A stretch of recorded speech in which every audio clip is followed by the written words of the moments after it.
Hello, today's video is going to be about dividing with fractions. In 5th grade, we divide fractions by whole numbers, and we divide whole numbers by fractions. So the way I taught the kids to remember how to do this is keep, change, flip. And there's even a little gesture to go along with it. Keep, change, flip. You keep the number you're dividing the same. So if I was dividing 1/2, I keep it 1/2.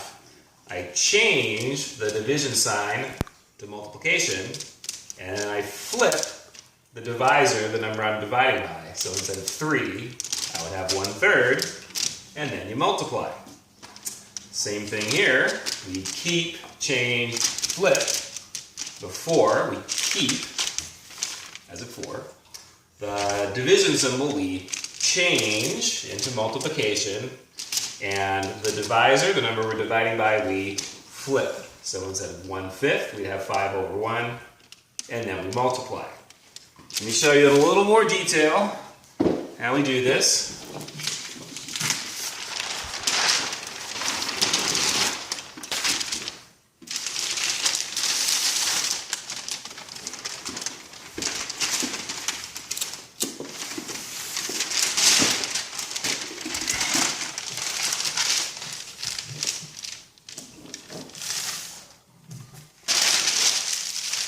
So, same problem. We have 1/2 divided by 3. And we always want to try and think of a story to go along with it. So let's say we have 1/2 pound of hamburger, and we want to divide it into 3 hamburger patties. We want to know how much each of those is going to weigh. So aside from the keep, change, flip, the students also have to learn how to draw what we call an area model, which is kind of a picture that will also help you get the answer. So I'm going to draw one whole rectangle, and that stands for 1 pound of hamburger meat. But I've only got 1/2 pound, so I'm going to split my rectangle in half and shade in half to show that I have 1/2 pound. And then I'm going to divide my 1/2 pound into 3 equal parts, or 3 equal hamburger patties. And I divide the whole thing, and each one of these is one of the patties, so I'm going to shade in that to show that that's what fraction 1 patty is out of the whole pound of hamburger meat. So I have one of these. That's my numerator. And there are 6 parts in all out of a whole pound of hamburger. I've only got 1/2 pound, but out of a whole pound, my denominator would be 6. So 1/2 divided by 3 is equal to 1/6. So each hamburger patty is 1/6 of a pound. And then I can use the keep, change, flip method to do it just with the numbers. I keep 1/2 the same. I change my division symbol into multiplication, and then I flip the 3 over. And this is where it gets a little confusing, is how do I flip 3 over?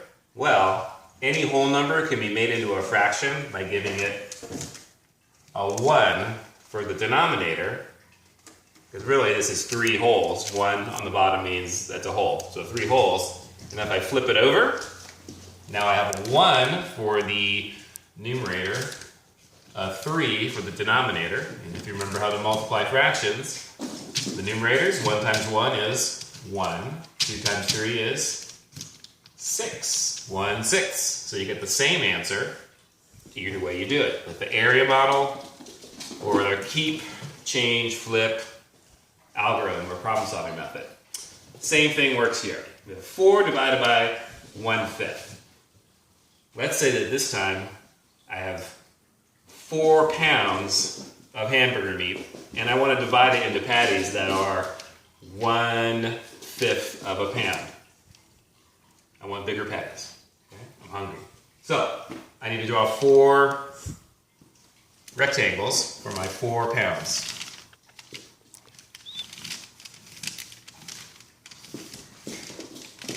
There's 2 pounds, 3 pounds, 4. Okay, so I got 4 wholes, and I want to divide each of them into fifths, so 5 equal parts.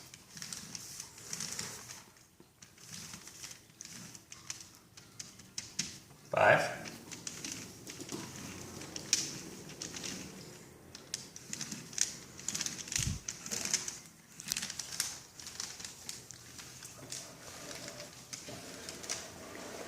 So I divided each of these into fifths. So I want to know how many patties I'm going to be able to make with my 4 pounds of hamburger if each of them weighs 1/5. So 4 divided by 1/5, well, 5, 10, 15, 20, or 4 times 5. I can make 20 hamburgers. And that's how my area model proves it, helps me figure that out. Or I can keep, change, flip. The 4, keep the same. Change the division to multiplication. Flip 5 over 1.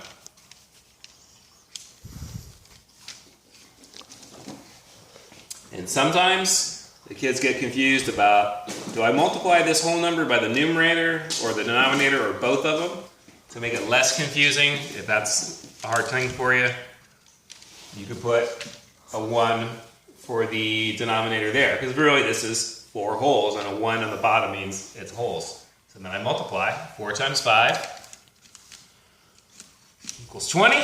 1 times 1 equals 1. And then you think about it, you never go into a place and say, well, I want 20 over 1 of whatever it is. No, it's just 20. So your final answer is 20. I can make 20 hamburgers with my 4 pounds of ground beef. I hope that helps. Good luck on the test. Thank you very much.